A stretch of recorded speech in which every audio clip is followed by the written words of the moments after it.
Welcome to this lecture on transition metal organometallic chemistry from principles to applications.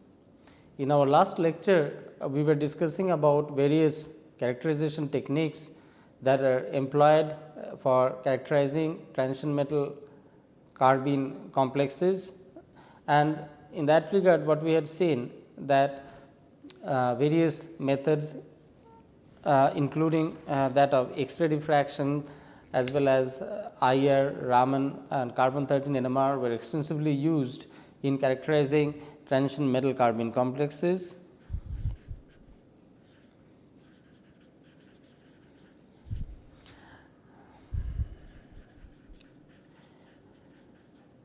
The techniques that we discussed in our last lecture was single crystal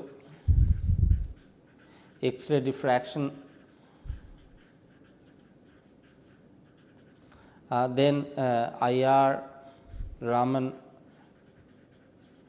spectroscopy as well as 13C NMR spectroscopy.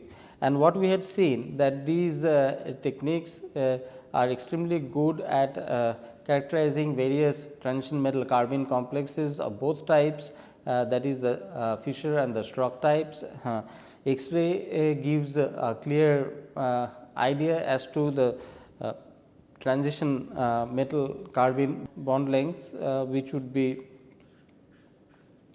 a sort of multiply bonded and should have a very short distance. We had seen that reflected in the transition carbene bond length both in the Fischer type as well as the Strock type. Similarly, the infrared Raman spectroscopy was used in quantifying the electron richness of the carbene center by monitoring the stretching frequencies of the transition metal carbon which were trans to a NHC ligands. So, these threw light on the electron richness,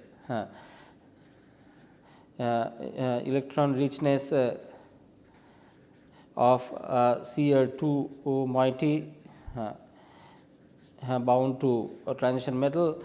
The bond length and the X-ray similarly gave ideas on the bond length, on the strength of the CR2 bond, like threw light on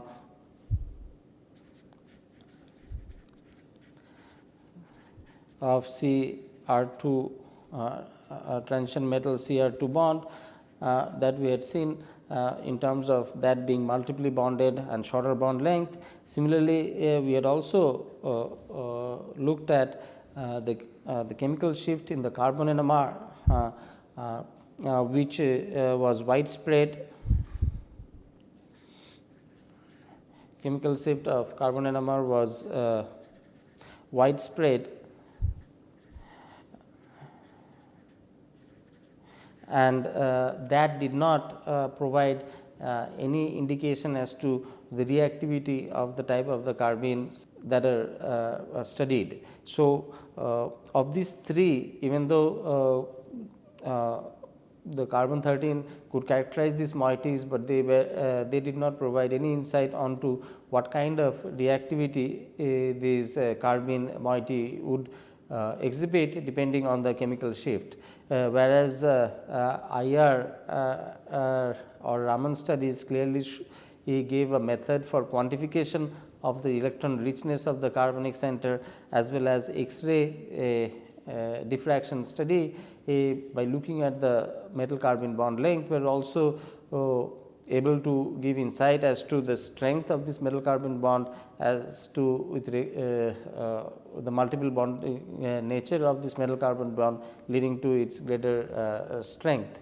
Now, we are going to continue this discussion in bit more detail, and we are going to look at another most powerful technique for characterization of this metal carbene moiety, and that is from the perspective of Proton NMR. Now, Proton NMR is a very common ubiquitous tool that is used for characterization of all compounds, and this is no different in case of organometallic compounds too. So, they provide a very useful and effective method for characterizing these organometallic compounds, and we are going to be discussing this the effective use of proton NMR in providing insight onto the metal carbene moiety. So, this is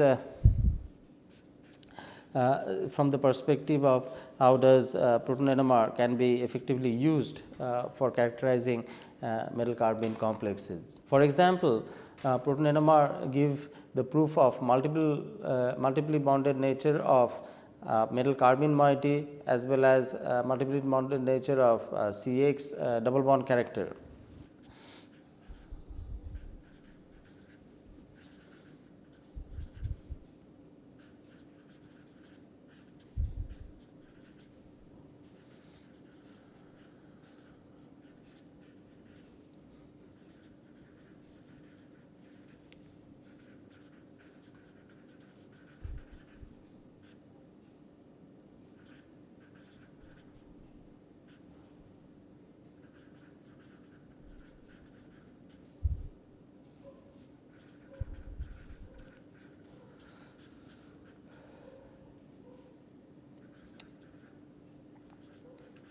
And the same can be seen from the proton NMR of a Fischer carbene complex, particularly for pentacarbonyl, chromium, C O methyl. Now, this geometry is called a trans geometry, trans with respect to the 2-methyl, and in the solid state in the solid state it exclusively exists in the trans form.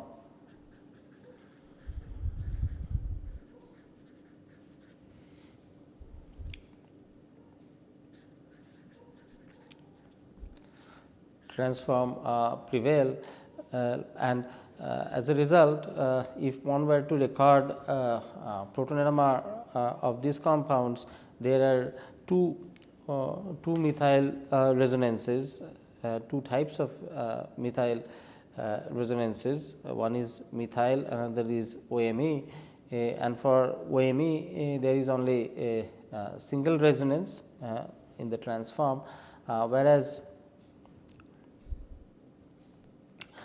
in solution this compound exists in the both cis and the trans form, and that equilibrium can be given as this.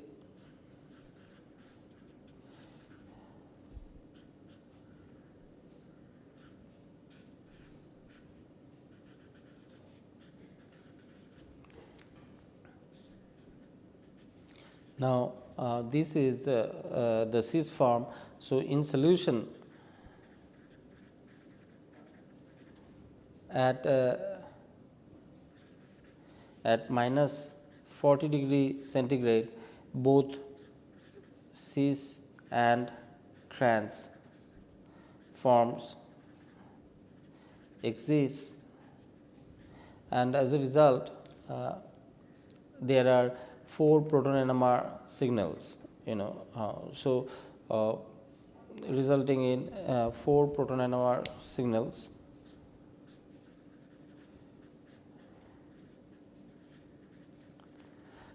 Two from the cis form and the 2 from the trans form, whereas in the solid state where only trans form exists, that would exhibit only 2 proton NMR signals. If one were to record NMR of it, but in solution they sort of interchange between cis and trans. Now, this is a very important observation, that in solid state you have only trans form exclusively, whereas in solution you have both the forms cis and trans. What does that imply is that implies that there is a rotation along the CO bond. Now, this rotation of the CO bond would allow the interconversion between cis and trans, and this rotation is supposedly quite fast, because at minus 40 only you can see the interconversion happening. So, this rotation happens at very fast time scale, and that is why you have to really go down at temperature of minus 40 to be able to slow the rate of conversion between the cis and the trans form. And higher temperature, owing to very rapid exchange, a coalescence is observed.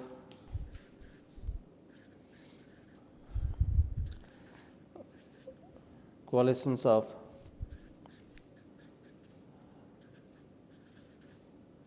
is observed at high temperature,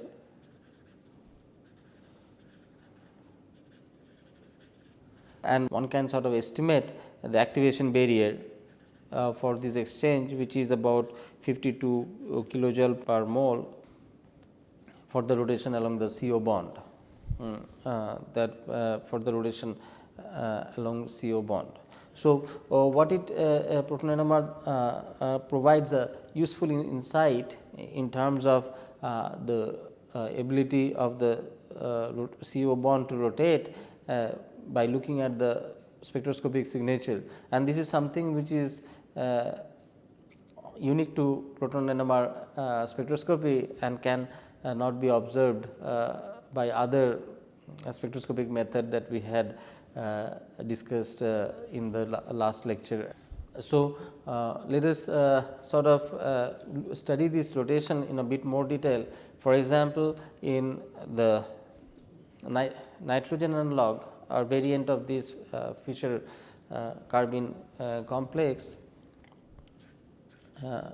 particularly where the rotation is not very fast. For example, in this compound where pentacarbonyl chromium methyl with N Me2, this rotational barrier is high and the rotation is means very slow. The rotational barrier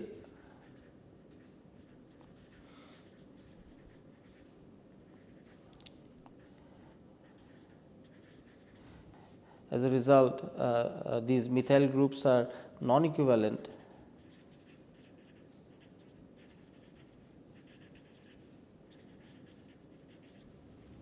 and which gives rise to three methyl signals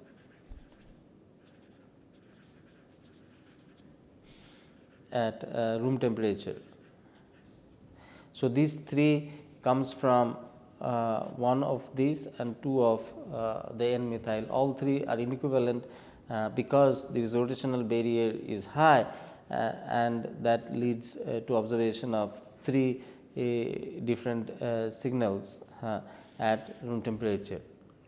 Now, what one sees is the fact that if the C heteroatom rotation barrier is increased, then the non-equivalent methyl groups or the protons show up, and that results in inequivalent spectrum that we observe. Now, in case of Schrock carbene, for example, Cp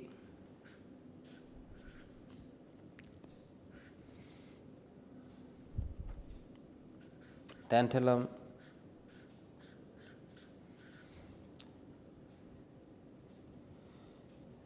methyl,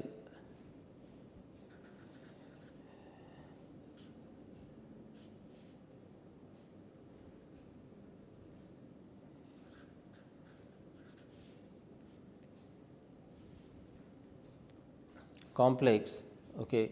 Now, this CMCR2 is very rigid. This is rigid owing to to multiple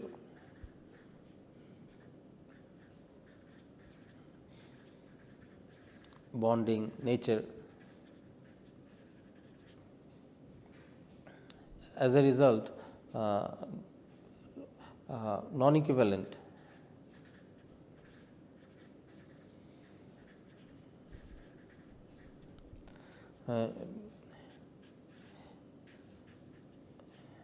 non-equivalent CH2 protons observed up to 100 degrees centigrade. So, it shows that where there is multiple bonded carbene to tantalum, the rotation is not really possible. As a result, these two hydrogens are inequivalent, not equivalent,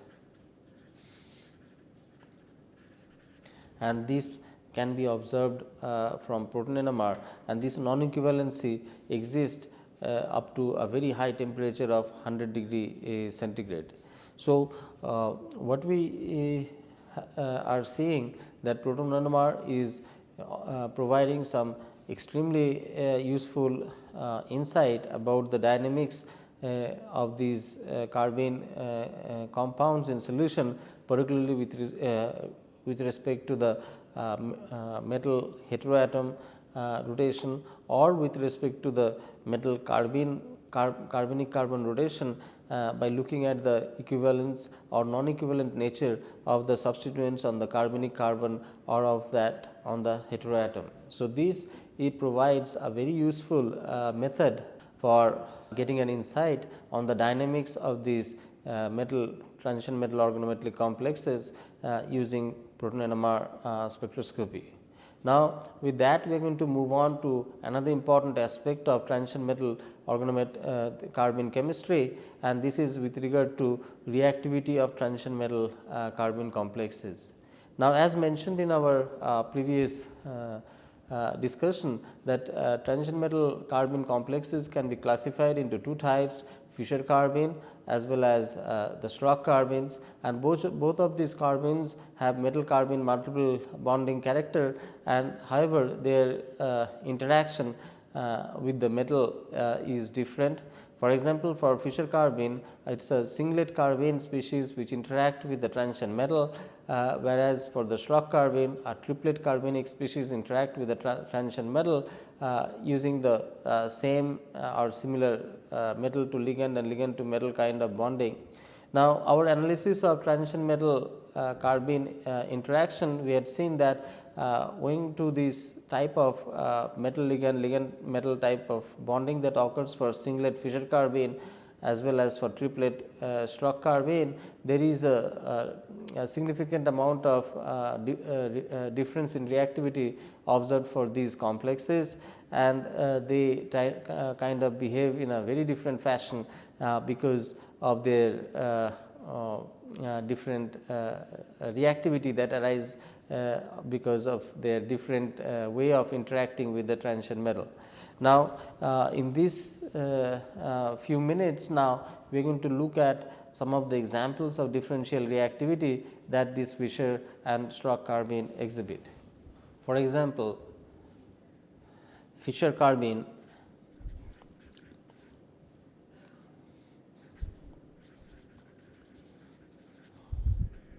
is electrophilic in nature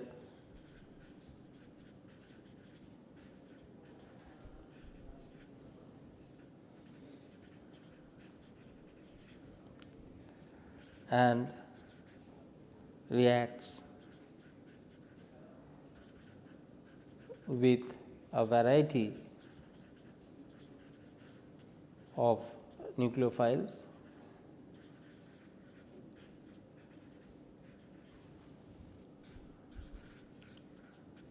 For example, for this chromium C OMe methyl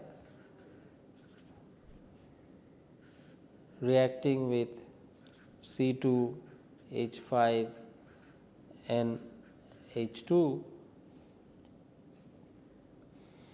gives methanol, particularly from the amine protonating the O methoxy, and then give this corresponding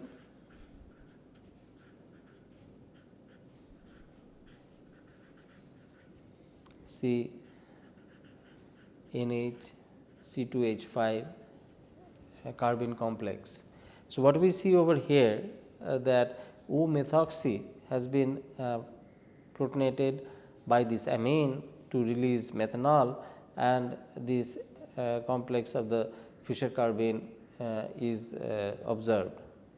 Similarly, other nucleophile like phenyl lithium also works reacts analogously. For example, for this pentacarbonyl tungsten C pH OMe complex reacting with phenyl lithium at minus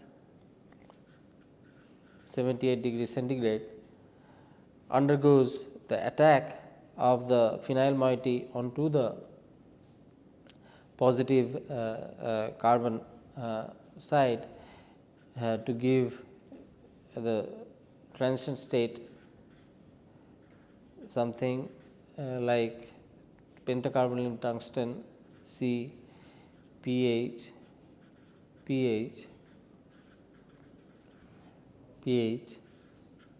minus, which in presence of acid eliminates methanol at very low temperature of minus 78 degrees centigrade to give the following tungsten C pH carbene complex. Now, what is important to remember over here that the Fischer carbene reacts with a variety of nucleophile, and that this attack arises from the carbonic center being partially positively charged, and that is because of the carbene to metal sigma donation cannot be matched by metal to carbene pi back donation. As a result, there is always a positive charge on the carbene, which is the reason for the nucleophile attacking the carbonic center. So, this is a very important feature of Fischer carbene, that because of the bonding and the way it shows that the carbon is slightly positively charged, and that allows it to react with variety of nucleophiles the way it is shown over here. Similarly, carbenes can stabilize carbon ions.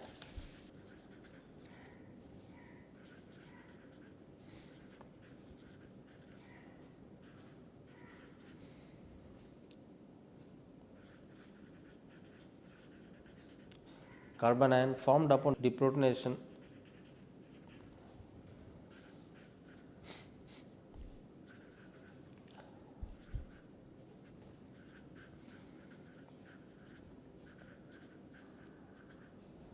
Okay. Now, this is illustrated by very nice example over here.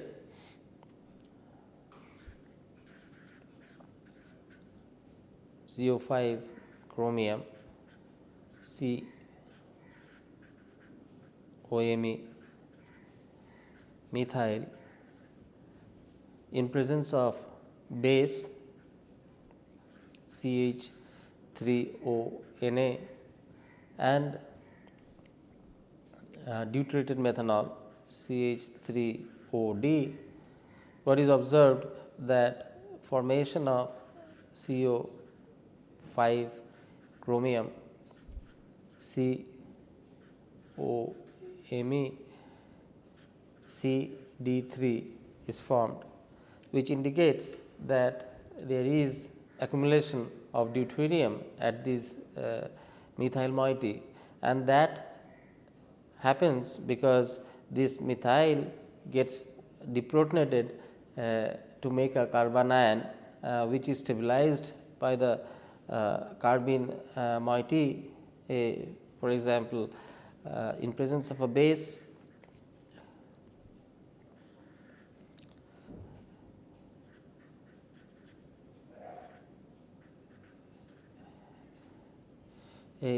This methyl gets deprotonated to give methanol,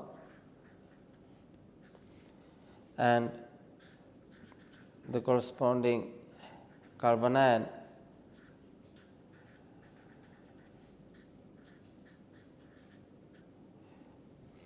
this carbanion is then stabilized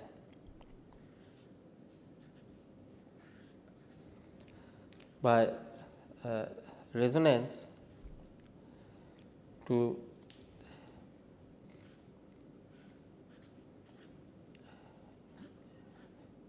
in this canonical form,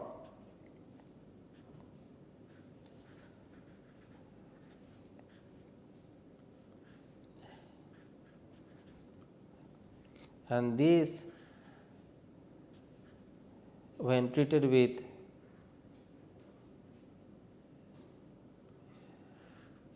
CH3OD,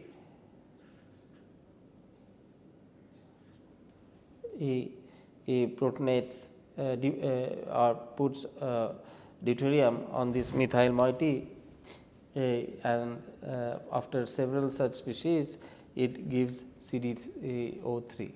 So, what we have done is that in the that the carbanion which is formed by the deprotonation of the methyl moiety is stabilized by the carbene, and that is because of the electron deficient nature of the carbonic carbon. Now, let me summarize what has been taught in this lecture. We have looked at Proton NMR as a useful characterization technique to gain insight in the carbene metal complexes, particularly that provides insight into carbene metal bond rotation as well as CO carbene heteroatom bond rotation, and leading to different kind of resonances, equivalency and non-equivalency of resonances, leading to different kind of cis or transforms of the carbonic structure. We have also looked at differential reactivity arising from the nature of charge accumulated on the carbonic carbon for Fischer and the carbene Schrock carbene complexes, and for the Fischer one we had looked at the nucleophilic addition at the carbonic center with various nucleophile, and also we have seen that Fischer carbene can stabilize carbanions forms upon deprotonation, and this was proved using isotopic experiment where one sees the accumulation proton deuterium exchange in form of the example given over here. So, with this I conclude this lecture on characterizations of transition metal carbene complexes, and we are going to discuss more about the reactivity of transition metal carbene complexes in the forthcoming lecture, which will deal about differential reactivity of both Fischer and Schrock carbene complexes. So, till that time, goodbye, and I look forward to seeing you in the next lecture. Thank you.